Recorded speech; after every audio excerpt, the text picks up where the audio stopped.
All right, so get this. We're diving deep into the art of persuasion today. Oh, interesting. Yeah. And our guide is Tested Sentences That Sell by Elmer Wheeler. I've heard of that. Have you? Yeah. Well, what really hooked me was that Wheeler didn't just talk about selling. He actually put his ideas to the test big time. Hmm. We're talking over 105,000 words tried out on 19 million people. Wow, that's a lot of people. I know, right? I have to admit, at first, I was skeptical, like, can a single sentence really make that much of a difference? I get it. It sounds kind of crazy. But then I started reading about the results he achieved, and, well, let's just say I'm intrigued now. I bet. So what's the big idea? Well, it's all about crafting language that truly connects, that gets people to say yes. That's a powerful skill in any situation. Exactly, and what's cool is that Wheeler breaks down his approach into 5 Wheeler points. 5. Yeah, it's like a framework for persuasive communication. Okay, I'm following. And the first one really grabbed me. Don't sell the steak, sell the sizzle. Ah, I've heard that one before. It's a classic, right? Yeah. It's all about going beyond just describing features and focusing on the benefits, the experience, the feeling someone gets. You're not just selling a product, you're selling a better version of themselves or their life. You got it.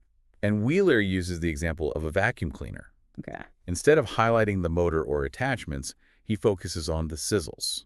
The what? The sizzles. Things like cleaner rugs, more free time, a healthier home. I like it. Yeah, you're not just buying a machine, you're buying a solution to your problems. A better life. Exactly. Yeah. And it's interesting because this connects to something Wheeler talks about later in the book, his XYZ formula. What's that?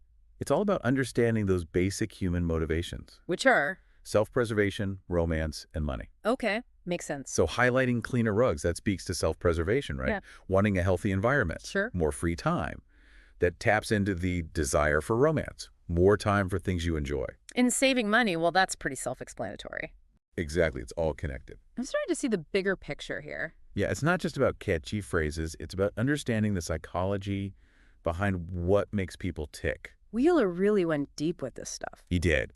Now, his second Wheeler point is all about getting to the point. Don't write telegraph.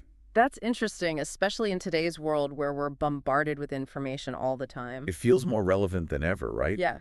Like, if you only had 10 seconds to make your pitch, what would you say? 10 seconds? That's not much time. I know, that's the challenge, and that's the power of telegraphic communication. So cut the fluff, get to the heart of it. Precisely. And I love the examples he gives for the vacuum cleaner. Oh, tell me. Things like, no other cleaner can use positive agitation until 1950, or the time to empty signal won't let you forget to clean the bag. Short, sweet, and to the point. Exactly. They highlight a key benefit instantly. And I bet they stand out in a sea of marketing jargon. They definitely do. Now All right, now for Wheeler point number 3. Say it with flowers. that sounds interesting. It's all about going beyond just words and incorporating demonstrations, actions, sensory experiences. Showing, not just telling. Exactly. And again, he used the vacuum cleaner as an example. Of course. Don't just talk about how easily it moves. Show them. Let them try it out. Feel the difference. Let them experience the sizzle, so to speak. You got it. It's like you're saying, it's not just about reading the recipe. It's about seeing the dish come together. And tasting it and smelling it. It's about creating an experience that goes beyond just the product itself. This is starting to sound more like art than science. It's a bit of both, I think. Okay, ready for Wheeler point number 4. Get me with it. Don't ask now. I say ask which. I'm sensing some strategy here. You're right on the money. It's about framing choices in a way that guides someone toward a decision. Steering the conversation subtly. Instead of saying, do you want ice cream with your pie? You say, would you like vanilla or chocolate ice cream with your pie? You're assuming they want the ice cream. You're just helping them choose. Precisely. And it avoids that flat no that can shut down the conversation. Smart. Plus, it taps into our natural tendency to want choices. Makes sense. All right, last but not least, Wheeler point number 5. Watch your bark. Interesting analogy. It's all about how we deliver the message. Our tone, our body language, our overall demeanor. It's not just what you say, it's how you say it. Exactly. He uses the example of a dog, explaining how a simple woof can convey different emotions depending on the tone. I see. So the same sentence can be interpreted differently based on the delivery. Precisely. So we need to be mindful of our nonverbal communication. Are we coming across as confident, enthusiastic, or hesitant, unsure? Those cues can make or break a message. The sizzle isn't just in the words, it's in the whole package. This is already blowing my mind. Me too. It's a lot to take in, but fascinating stuff. I know, right? So what stands out to you the most so far? Honestly, it's the way Wheeler connects all these principles to basic human psychology. Me too. It's not just about memorizing catchy phrases. It's about understanding what makes people tick. And using that knowledge to craft truly persuasive communication. Exactly. I'm starting to see how these Wheeler points can apply to so much more than just selling. Absolutely. It's about communication in general. I'm ready to hear about those tested sentences you mentioned earlier, the ones that actually made people say yes. Oh, yeah, those are some great examples. They really bring these principles to life in a fascinating way. All right, let's hear them. Okay, so So those Wheeler points really laid the groundwork, but now I'm really curious about those tested sentences you mentioned. oh, yeah, they're great. These are the phrases that actually went out there and made people respond. That's the idea. And I'm especially curious about the story of the square clothespins. Yes. It sounds almost too simple to be true, It is a great example, though. is it? Yeah, it shows how focusing on a very specific benefit can be super effective. Okay. So Wheeler was working with a company that was struggling to sell these square clothespins. They brainstormed all sorts of sizzles, easier to grip, won't damage fabrics. Right. But the sentence that really took off, they won't roll. Really? That's it. That's it. It seems almost silly. I know, right? But I bet it resonated with anyone who's ever chased a runaway clothespin. Oh, absolutely. It speaks to a real frustration. Like a small annoyance that people didn't even realize they had until it was solved. Exactly. It's genius. It is. And it shows that even minor inconveniences can be powerful motivators. Absolutely. Think about how this could apply to something like a new smartphone feature. Okay, yeah, it's not just about listing tech specs. It's about identifying those little pain points that people experience. And offering a solution. It's like you're giving them permission to admit, yeah, that bugs me too. Exactly. You're creating that understanding, a connection. So what's another example? Or another fascinating one is the Boss toothpaste campaign. Okay, what did they do? Their tested sentence was, "It is made especially for people who smoke." Interesting. So they targeted a very specific audience. Right, they weren't trying to appeal to everyone. And how they demonstrate that. Oh, they would actually demonstrate the toothpaste's effectiveness by blowing cigarette smoke through a handkerchief and then using the toothpaste to remove the stain Right in front of the customer. right there on the spot. Wow. Talk about say it with flowers. It's visual, interactive, it's proof. Not just a promise. Right. It's tangible. And that brings us to another point that Wheeler emphasizes. What's that? The power of demonstration. Showing, not just telling. Right, like a cooking show where they actually show you how to make the dish. Exactly. It's All much right. more compelling than just reading the recipe. Oh, absolutely. So tell me about the Barbasol shaving cream one. Oh, yeah, that's a good one. It was all about saving time, right? Yes. Their sentence was, how would you like to save 6 minutes shaving? That's smart. Everyone wants to save time. Especially with something like shaving. It taps into that universal desire. For efficiency. Yeah. And it's phrased as a question. Right. Which invites engagement. Like we talked about with Don't Ask OAF, Ask Which. It guides the customer towards a positive response. Exactly. I'm seeing a pattern here. Oh, yeah. These tested sentences aren't just random phrases, they're strategically designed To tap into psychology. and guide people towards yes. That's the idea. Do you have another example? Sure, another interesting example is the Regal Laundry story. Oh, yeah. What about it? They found that just changing the way they address potential customers made a huge difference. They started using Mrs. instead of Miss, right? Exactly. Mm-mm. This small change conveyed a sense of respect, And acknowledge their customer's family status. which really resonated with their audience. It's amazing how one word can make such a difference. It really is. Okay, so we've seen these amazing examples, but how do we craft our own tested sentences? Well, that's where Wheeler's XYZ formula comes in. Right, the self-preservation, romance, and money. Exactly. It gives us a framework for understanding what motivates people. So how can we use this to actually create those sentences? Let's look at some examples. Okay. Remember the shadowproof slip? The sentence was, it is shadowproof even on sunniest days. Okay, so that targets self-preservation. Right, the fear of embarrassment, the desire to feel confident. It solves a problem. Exactly. Now think about the napping chair. Okay. It was advertised with the sentence, It is scientifically constructed to allow the head to rest comfortably, making napping a real pleasure. Okay, so that one is all about romance. Right. It evokes comfort, relaxation. It's about enhancing an experience. Yeah. And finally, the cocktail lawn swing. Okay. Their winning sentence was, "You can serve drinks right from this swing." That's fun. Right. It suggests convenience, practicality, but also that touch of fun. It paints a picture of a lifestyle. That goes beyond just the product itself. So what do you notice about all these examples? Well, they're all very specific. They target a particular desire or fear. And they focus on the benefit, the sizzle. Not just describing the product, but showcasing how it makes your life better. Easier, more enjoyable. That's the key. To crafting those effective, tested sentences. So we need to identify the sizzles in what we do, The value we offer. the problems we solve, And then craft sentences that highlight them. in a way that's clear, concise. Compelling. So it's about understanding those XYZ motivations. And showing how what we offer can improve someone's life.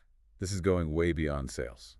It is. It's about communication in general. Understanding what motivates people. Crafting messages that resonate. I'm starting to see how I can apply these principles to my own interaction, Oh, absolutely. both personally and professionally, It's about understanding what drives people. and communicating in a way that connects with them. It's not about manipulation. Right. It's about genuine connection. Okay, so Wheeler doesn't stop there. No, he doesn't. He goes on to discuss you-ability and meshability. Right. These are crucial concepts. They build on those 5 Wheeler points. So you-ability is about putting yourself in the other person's shoes. Seeing things from their perspective, Understanding their needs, their motivations. what they truly value. And reflecting that in your language. So using you more than I. Focusing on how what you offer benefits them directly. It's not just about what you want to say. It's about what they need to hear. Okay. And then meshability takes this a step further How? by emphasizing the importance of adapting your style to the person you're talking to. Matching their energy level, their tone, Their personality. creating rapport and connection. Think about it. Would you speak to your boss the same way you speak to your best friend? Probably not. Each relationship requires a different approach. So being sensitive to the context, Adjusting your style accordingly. like finding that perfect harmony. Exactly. And this applies to nonverbal communication too. Our body language. Things like facial expressions, posture. Because those cues can either reinforce or undermine your words. Right. If someone's telling you they're excited about something, but they're slouching and avoiding eye contact, You're not going to believe them. their body language contradicts their words. So it's about making sure our nonverbal cues are congruent with our message. Smiling genuinely, making eye contact. Using open and inviting body language. Exactly. Creating authenticity and trust. Effective communication is a lot more nuanced than I thought. It really is. It's not just about the words. It's about psychology, delivery, context, Wheeler also talks about the challenges of communication. especially when it comes to objections. Yeah, those moments when someone pushes back It's easy to get defensive, or shut down the conversation. which is exactly what you don't want to do. So what do? Wheeler emphasizes listening carefully to the objection, Acknowledging it. addressing it calmly and logically. Without getting defensive. He even suggests using the why system Asking them to explain their objection. in more detail, 'Cause yeah. you're trying to understand their concern. Yeah, exactly. And often just by asking why, you can uncover the real reason. And address it more effectively. Right. So objections aren't roadblocks. There are opportunities to deepen the conversation. Okay, but what about price? Ah, yes, the dreaded price conversation. It can be so awkward. It can derail things. So what does Wheeler say about that? He stresses the importance of quoting price confidently and clearly. Because fumbling over it can make you seem unsure. Exactly. And what about when to discuss it? He suggests avoiding discussing it too early.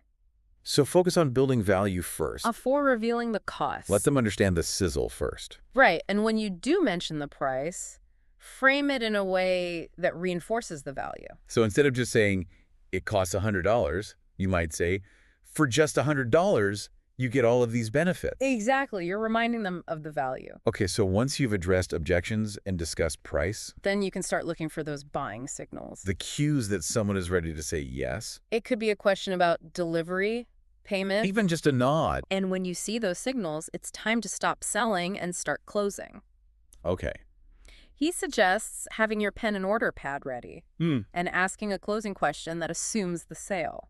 Like, Would you like that delivered to your home or office? Or, will you be paying with cash or credit? You're nudging them toward that, yes. But it doesn't end there. What do you mean? Wheeler emphasizes building long-term relationships. Oh, right. It's not just about the transaction. He talks about following up, sending a thank you note. Checking in with a customer. That's about fostering goodwill. It can lead to repeat business and referrals. Creating a win-win for everyone. It's amazing how Wheeler's principles go beyond just closing a deal. They really do. It's about communication, understanding people. And that makes his work so timeless and relevant. I'm seeing how I can apply these principles to my own life. Me too. And we've only just scratched the surface.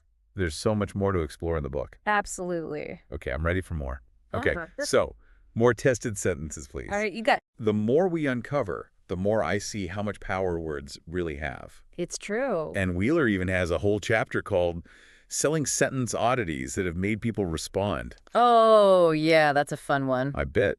What are some of the examples? Well, he talks about this tailor who boosted his business with a simple sign. A sign. Yeah, it said, pants pressed 10 a leg. Uh-huh. That's great. Right. It's catchy, memorable, and it plays on that desire for a good deal. Exactly. It got people's attention. And it highlights the power of humor, right? Absolutely. Using something unexpected to make your message stand out. It's like you're disrupting their expectations. In a good way. Yeah, a delightful way. So what's another oddity? Well, he shares a story about a salesman who found a clever way to get past those "no canvassers allowed" signs. Oh, those signs. I'm picturing a very persistent salesperson. Instead of arguing or forcing his way in, he'd just say, I'm not canvassing. I'm delivering a free gift. Oh, that's smart. Right. It totally reframes the situation. It turns a confrontation into a positive interaction. I bet people were much more receptive after that. They were. It shows how a simple shift in language can make all the difference. These examples are making me think outside the box, you know? That's good. It's not just about following a formula. It's about finding unique ways to connect. It's about creativity. Exactly. So tell me about that real estate agent Wheeler mentions. Oh, yeah. He had a clever way of talking about a house's proximity to the Long Island Railroad. I'm curious. What did he say? He'd tell potential buyers, it's only 5 minutes from the Long Island Railroad if you run a little. I love that. Great. It's honest, it's funny, it sticks in your mind. Exactly. It adds personality to what could be just dry facts. It's inspiring, you know, it makes me want to be more creative with my communication. It's not just what you say, it's how you say it. It's about the experience you create. And that's a key takeaway from Wheeler's work. What is? It's not just about selling products, it's about selling ideas, beliefs, even ourselves. You know, you're right. We're all salespeople, in a way. We're always trying to persuade, to get others to see our point of view. And the better we are at communication, the more effective we'll be in all areas of life. Whether it's negotiating, resolving conflicts, or just convincing your partner to watch your favorite movie. That's a good one. So as we wrap up our deep dive into tested sentences that sell, what are some key takeaways you hope listeners will remember? Well, I hope they realize that persuasive communication is a skill anyone can learn. It's not about manipulation. It's about understanding people. And Wheeler gives us the tools to do that. Those 5 Wheeler points, the tested sentences, the you-ability, the matchability. It's a whole toolbox for effective communication. I encourage listeners to experiment with these tools. Try different approaches, see what works. And most importantly, have fun with it. Because persuasive communication is about building relationships, creating win-win situations. It's about making the world a better place, one tested sentence at a time. You got it. And what about you? I think what I'll take away from this is the importance of being intentional with my words. Being mindful of the impact they have. Exactly. This is just the beginning of our exploration, though. Of the world of persuasion and influence. There's always more to learn. And for those who want to dive deeper, definitely check out Tested Sentences That Sell. It's a classic for a reason. Before we go, do you have a favorite tested sentence from the book? That's a tough one. There are so many. I know, right? But I think I'd have to go with "Don't be a wooden Indian." Oh, I like that one. It's such a vivid image. It reminds us to be engaging and authentic. Be present, responsive, connect with people. Bring our full selves to the conversation. With all our energy and enthusiasm. Because when we're genuinely passionate, it shows. It makes all the difference. Well said. I think it's time to wrap up. It's been a pleasure. The pleasure was all mine. And thanks to all our listeners for joining us on this journey. We hope you've gained some valuable insights. and inspiration to become more persuasive and influential. Remember, the power of words is immense. Choose them wisely, use them creatively, and use them for good. Until next time. Keep those tested sentences flowing.